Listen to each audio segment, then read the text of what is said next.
Good evening and welcome to Look North. Our top story tonight. A coroner rules that a man who died after being pinned to the ground by security at a Yorkshire holiday park was unlawfully killed. I am happy with the outcome. It's what we were fighting for, and it's just closure. It's been a long time waiting for answers to be answered and a result to be made. We'll have the latest from court. Also tonight. Changes for Gracie. Derbyshire Police Force overhaul the way they handle stalking investigations. A dog trainer from Rothwell appeals for help to find her missing Cocker Spaniel, one of 5 dogs that went missing in her stolen van. And we meet the Pontefract makeup artist helping the residents of a care home feel $1 million for free. And we started the week with 2 named storms. We finished the week with some blue sky and sunshine. The settled weather looks set to continue through the weekend, and I'll be back later in the programme with all the details.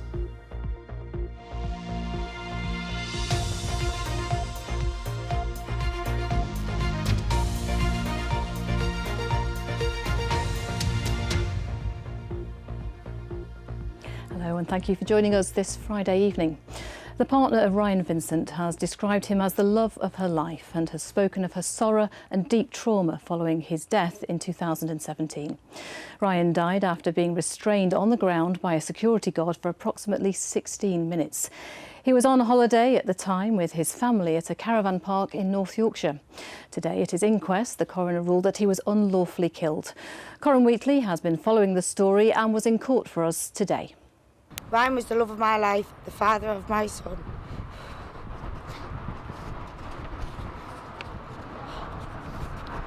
He was only 4 months old at the time. Ryan was taken from us in such a horrible way. A tribute to a loving dad. This was Ryan Vincent with his baby son VJ and his girlfriend's daughter. Their family holiday, celebrating his partner Chloe's birthday, turned to tragedy. He was my best friend as well as a partner. VJ is unfortunately never going to remember his dad, hear his dad's voice, touch his dad's hand. Maddie's got great memories of him. They had so much fun together, they were always laughing, playing. We just want to remember the good times and the joy that he brought us and the future that we were looking forward to. The inquest heard how that night 2 security guards at the park were trying to track down a speeding car. They found Ryan's vehicle. One of them challenged Ryan, followed him on foot, tackled him to the ground and held him face down. The coroner said it was likely he was held on the floor for approximately 16 minutes. The guard, Tony Walpole, told the inquest he only intended to restrain Ryan until the police arrived because he suspected him of drink driving. Mr Walpole had not been trained in physical intervention. Several witnesses heard Ryan say, "I can't breathe." Ryan suffered a cardiac arrest and an injury to the brain due to lack of oxygen. He died in hospital. Chloe says his death is all the more heartbreaking because Ryan had been mistaken for the speeding driver. So the guards were pursuing a car that was driving at speed and erratically, and that was proven that it wasn't Ryan. It was a different car that they were first pursuing. They got the wrong guy.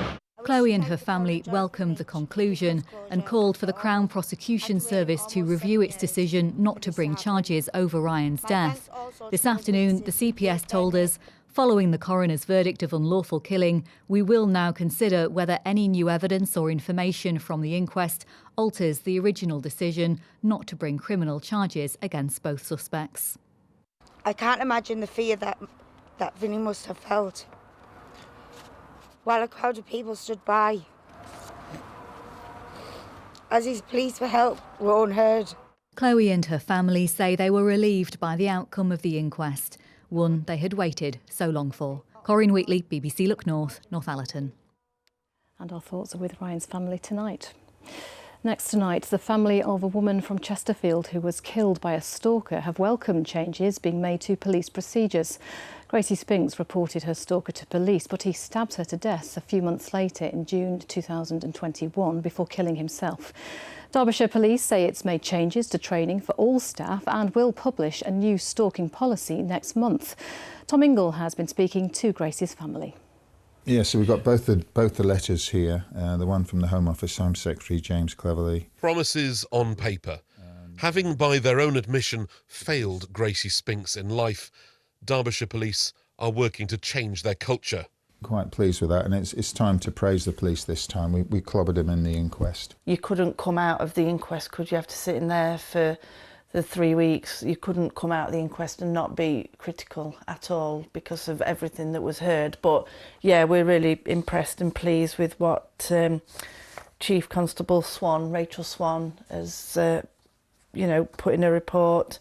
I called it off because I didn't have no feelings for him, and then he became like obsessed with me and wouldn't leave me alone. And then on the 4th of January, before work, he was sat waiting at my horse's field, which scared me a lot. Gracie had reported her obsessive stalker. 4 months later, the 23-year-old was murdered by him. He killed himself. A month before her death, a walker had found a rucksack containing knives, an axe, and a handwritten note saying, "Do not lie," close to where Gracie was murdered. But Derbyshire Police treated it only as found property. Last November's inquest saw the family highly critical of the force. The coroner wrote a report to the Home Office raising concerns about the way stalking investigations are run and resourced across the country. We're going to continue with this campaign to make a difference, to save lives, to get advocates and stalking coordinators in all the police forces. We've started with 1, 2, 3, 4 interested now. It's moving in the right direction. Others will come on board, and I'm fairly positive about 2024. I think it's going to be a massive year for change. We've also got a visit next month, haven't we, down to Cheshire Constabulary to visit them and see what they've already got up and running. And we're in touch with Humberside as well, who are already using Gracie's case within their training. And we can use those as a model, you see. If they can do it in those police forces and it's proven to be working and making a difference, then why can't the other police forces do the same? Richard Spinks ending that report from Tom Ingle. You're watching Friday's Look North. Still to come on tonight's programme. He's a charming, likeable German football head coach. Everybody's talking about him tonight. Not Jurgen Klopp, Danny Röhl of Sheffield Wednesday. Can he turn him round in the FA Cup against Coventry? We'll be asking that later.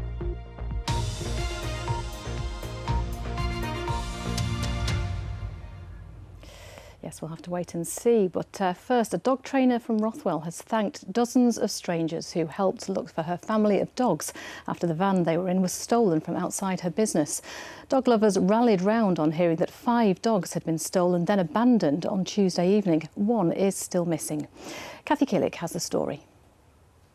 Still a little bit spooked, but at least they're safe.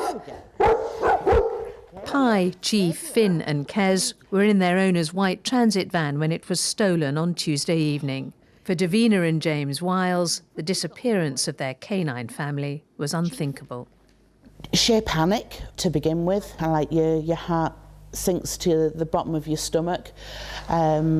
Desperation. I went straight onto social media and put a post on saying, keep an eye out for the van. Down. The dogs were driven 5 miles away, then released by the thief who disappeared in the van. The police and locals rounded the dogs up, but one, Vixen, was so scared she took off and is still missing. She must be so scared. I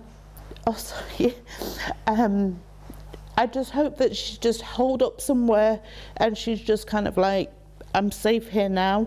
We've got thermal drones out. They're going to pick up her heat signature, but she must be so scared. She loves to snuggle in and have cuddles on the sofa, and that's why we want her. The old Run Road playing fields in Middleton is where the dogs were abandoned. Since then, the Wiles have searched daily with help from friends and colleagues. Today, they're seeing if her best friend, Kez, can find her.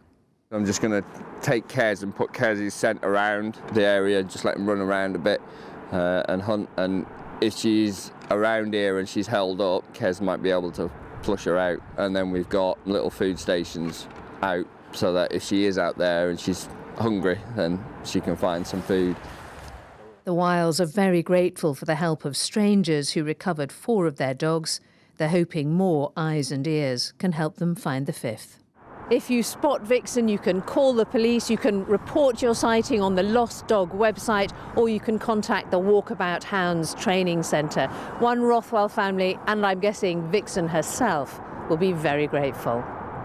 Cathy Killick, BBC Look North, Rothwell. Oh, let's hope Vixen is found soon.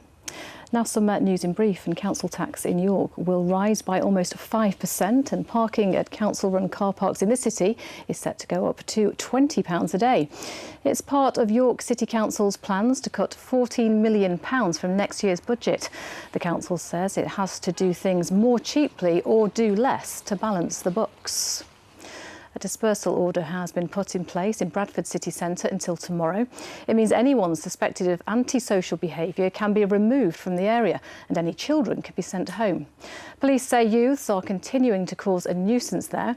A police community support officer was assaulted on Wednesday night. A 16-year-old girl has been arrested. A housing charity has criticised a North Yorkshire councillor for suggesting that some people like sleeping rough. Conservative John Knock made the comments at Whitby Town Council meeting earlier this month, but later agreed his word choice was poor. The housing charity Shelter, whose research found that last year Scarborough had the worst rate of homelessness in Yorkshire, said no one should be criminalised for being homeless. Plans to permanently close the maternity unit at Wakefield's Pontefract Hospital have paused by the NHS following objections from councillors. The Friarwood Birth Centre was temporarily closed in 2019 because of a midwife shortage. Earlier this month, officials agreed it would be permanently shut, but the plans have been paused in order for a public consultation to take place.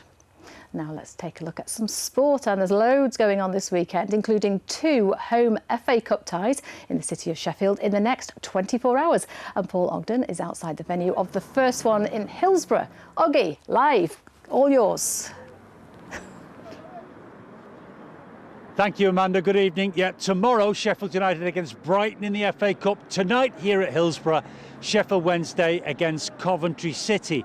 But there's an interesting comparison available here tonight, because while the rest of the sports news agenda nationally has been dominated by the decision and the announcement by Jurgen Klopp, the Liverpool manager, to leave them at the end of the season, here at Hillsborough, of course, they've got their own charming, charismatic German head coach. His name is Danny Röhl, and he's really beginning to make his mark. He's certainly started to turn them round, and what is apparent from conversations I've been having tonight ahead of kick-off is that Röhl, quite apart from performances on the field, has also really re-energised the younger fans. I think he's going to be our best manager, to be fair, what we've had for a while. He's very, very good as a manager. He knows how to speak to the players at half-time especially. He's doing absolutely brilliant, and I reckon he can definitely keep us in Championship. I reckon we'll get out at relegation zone just by end of season. I think we'll stay up because he knows the team well and he knows how to play in the Championship, and he's signed some good players this season. Yeah, very interesting to hear those opinions ahead of tonight's FA Cup tie against Coventry for Sheffield Wednesday, but also ahead of a very big game in the relegation battle at the bottom of the Championship against Huddersfield Town next weekend. Let's see if it can make the impact long term that Jurgen Klopp has done at Liverpool. Before we leave the FA Cup, let's just remind you what else is going on this weekend. Tomorrow, Sheffield United against Brighton down the road at Bramall Lane, and at Ellen Road tomorrow at 3 o'clock as well, Leeds United against Plymouth Argyle. And you can see match of the day highlights of all the FA Cup round matches this weekend on Saturday night, as far as Saturday's games are concerned, on BBC One at 10:30. Let's leave football for now and turn to netball, because international netball is coming to the city of Leeds this weekend. It's the Nations Cup. England have to beat New Zealand if they want to get through to the finals day on Sunday. And very central in the England team is a player from Huddersfield, Imogen Allison, and Sally Hurst can tell us much more about her than that. The England Roses are warming up for what they hope will be a warm welcome in Leeds. It may be the first time that international netball has been played here, but they're expecting the crowds to be ready to party. If it's anything like any of my friends and family, it's going to be a loud one. It's got bigger and bigger the way we've been able to play kind of all over the country and not just kind of in London and stuff like that. So hopefully, the crowd will get around us and we'll be able to put on a show for them. Huddersfield's Imogen Allison has gone from playing the sport at school to representing her country at the highest level. She made her World Cup debut last year and helped the team all the way to their first time in the final. A pinch-me moment that she hopes will inspire other girls to pursue the sport. I'm really grateful to be able to be a role model for the young girls coming up in Yorkshire and up through the programmes that I came through, and yeah, it's really cool to be able to step out on court and inspire them. She is a true northerner and we love that grit about her, and I think last weekend you saw that, she's becoming increasingly valuable. She's very capable, she can do things that others in the world can't do, and yet there's still so much more to come from her, so yeah, really exciting talent. England must beat world number 2 New Zealand in the semi-final tomorrow to make it through to Sunday's final. We'd love to win. I mean, we're a bunch of very, very competitive people, so winning's always at the top of the list. So, yeah, we're up for it. And with the team celebrating like this, after winning a warm-up exercise, imagine the noise this weekend if they were to win in front of a packed-out Leeds arena. Sally Hurst, BBC Look North, Leeds. Thanks, Sally. Loads more to tell you about, amongst which the new Rugby League season really starts to gather pace this coming weekend. On BBC Sport platforms, there's a Challenge Cup second round tie to enjoy tomorrow. That's Lee Miners Rangers against Stanningley. That's a 12:30 kickoff, and you can follow it on many BBC platforms, the iPlayer, the Red Button channel, and the BBC Sport website and app. Remember the kickoff time of 12:30. Our Championship and League One teams start their competitive season in the expanded 1895 Cup as well this weekend. Holders Halifax away to Oldham on Sunday. We've got a plan in place for it, but it's difficult to say what that is, because you could play 3 games and nothing for a month before the Championship, or you could play 7 games in total. Once we've got that Oldham game out of the way and we know where we stand, then we can start making plans and see who we get in the Challenge Cup as well, which throws another complication into it. And there's the good old Hillsborough clock over in the background, and once that strikes 7:45 tonight, it'll be kick-off time for Sheffield Wednesday and Coventry City here in the FA Cup 4th round. Keep your eye on the BBC Sport website tonight for highlights as they go of all the action and throughout the course of the weekend. Back to you, Amanda. We will do. Thank you, Oggy. A busy night and weekend ahead. Thank you very much. Now we'd like to introduce you to this fabulous lady. Margaret Black is 86 years old and she's been a Peak District Ranger for nearly 3 decades. As part of her work, Margaret heads out to beauty spots across the National Park, cleaning signs, picking up litter and trimming shrubs. She says she'll keep volunteering for as long as she can fasten her boots. Very satisfying to do, and a bit of elbow grease and let it soak. If they're very dry, it's like washing pots really. My name's Margaret, I'm 86 years old and I've been a Peak District Ranger for almost 29 years. Litter picking, cutting back vegetation, cleaning anything that wants cleaning. It's great, you see something that was really grubby. Once it's clean, makes all the difference. I was walking with some friends in the Peak District. Came upon this very interesting looking group who seemed to be repairing a footpath. And they were rangers and they could come out and do things to look after this wonderful area, which I thought was a really good idea and something that I would be interested in. You can't clean without a bit of detergent. It's the companionship, the camaraderie that you get with other like-minded people. You can sort of feel they're all your friends and you're one of the gang, and that's what I like about it. Margaret is great. She'll turn around to anything. It doesn't matter what it is, she'll have a go. We have quite a number of volunteers and they're a great help to us. Volunteering across the Peak District will take people on more or less all the time. you're expected to do a good job of work as well. Short back and sides. Do you think you'll just keep continuing for as long as possible? While ever I can fasten my bootlaces, I shall do. Oh, and glamorous too, which brings us nicely on to our next story. We all like a bit of pampering every now and then, and that doesn't change as you get older. Now, a makeup artist from West Yorkshire has been offering makeovers for free to spread some joy to people living in care homes. Charlotte Orrell, who's from Pontefract, says she wants to inspire people to feel good about themselves. We went to see her in action.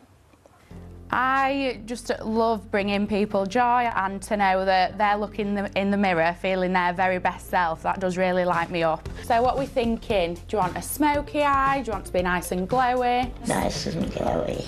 Right, let's make you up then.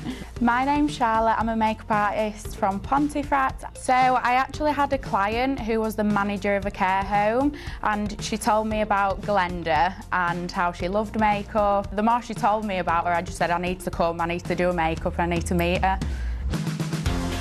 My name's Glenda Noon, and I'm looking forward today.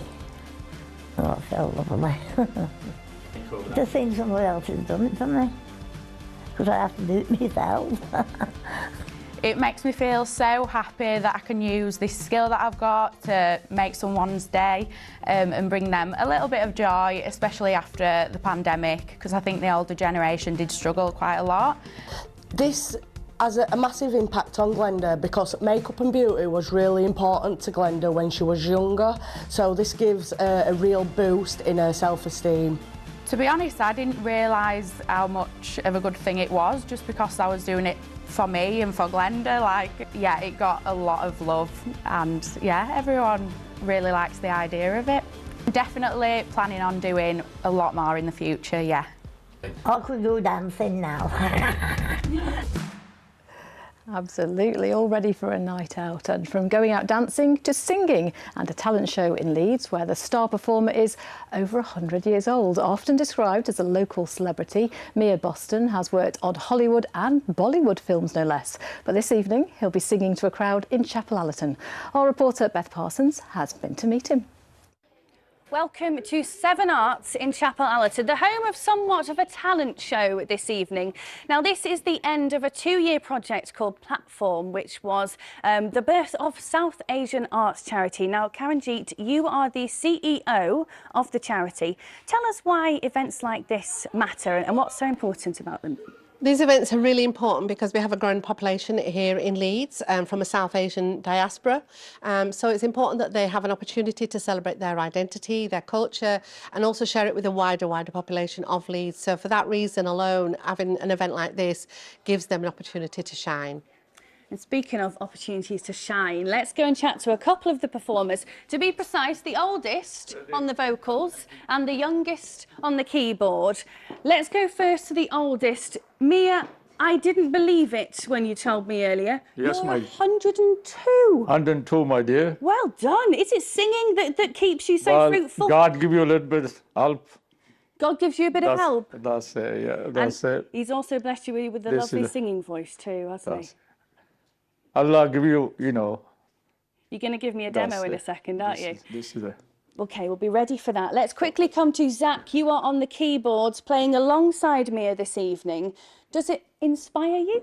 It's an honour, to be honest, to perform next to somebody like Mia, who is such a great singer, as I've heard previously, and he's probably got the best dance moves I've seen, but you'll have to let him show you that. Oh, what a tease. Could be in telly. Right, Mia, are you ready to take it away? Always. OK, please get ready for this.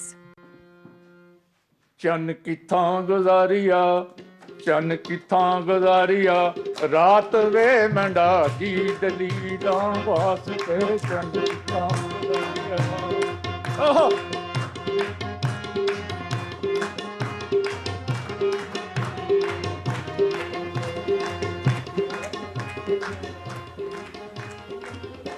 Oh, how wonderful. Doesn't he have the moves then? He only lives down the road from me, so I'm going to watch out for him in the local pub.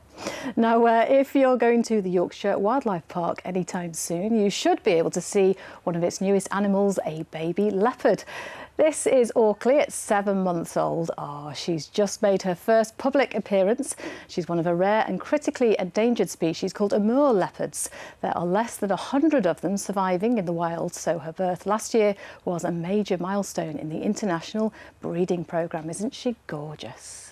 Wonderful. Now we're on to the weather prospects.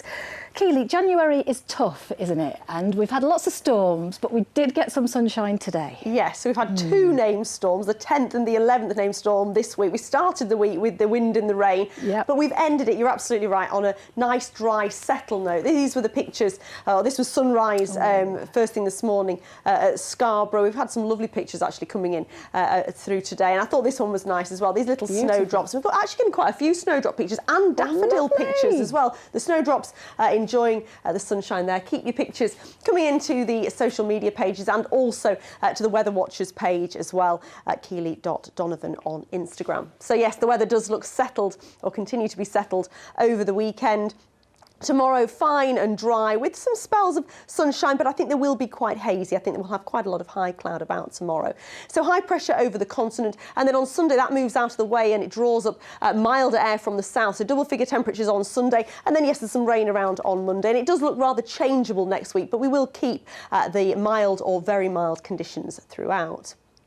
So we did have a front overnight. There it is, escaping away to the east. It has then been a dry day. This is the radar picture from earlier. So we have had dry conditions. A very small chance of a shower later in the night across parts of North Yorkshire, because we are going to see a bit more cloud developing for the Pennine chain, and then it'll extend into northern parts of North Yorkshire. There's the small risk of a little dampness there, but otherwise it looks dry with clear spells and temperatures underneath those clear skies dropping back to around 3 degrees. So a touch of frost is possible. Let's have a quick look at those high water times then. Just before 5:30 in Filey, 5:26, and just after 5:30 in Bridlington, 5:36 there. So we'll start the day on, yes, a chilly note, a bit of a cloudy note in places, but this cloud should thin and break. It should brighten up, and it looks like another decent day, fine and dry with some spells of sunshine, potentially hazy sunshine, as there may well be quite a bit of high cloud around, and just generally a little bit more cloud developing from the west through the afternoon. A moderate southwesterly breeze and temperatures getting up to around 9 or 10 degrees. More cloud around on Sunday. It'll also be rather blustery as well, possibly brightening up through the afternoon, but it does look mild. It remains mild and it will be changeable as we head through next week, Amanda. Roll on summer, I say. Thank you very much, Keely. That's it from us. Do have a lovely weekend. Whatever you have planned, we'll be back with the latest news and weather at the slightly later time of just after 10:30. Hope you can join us then. Goodbye.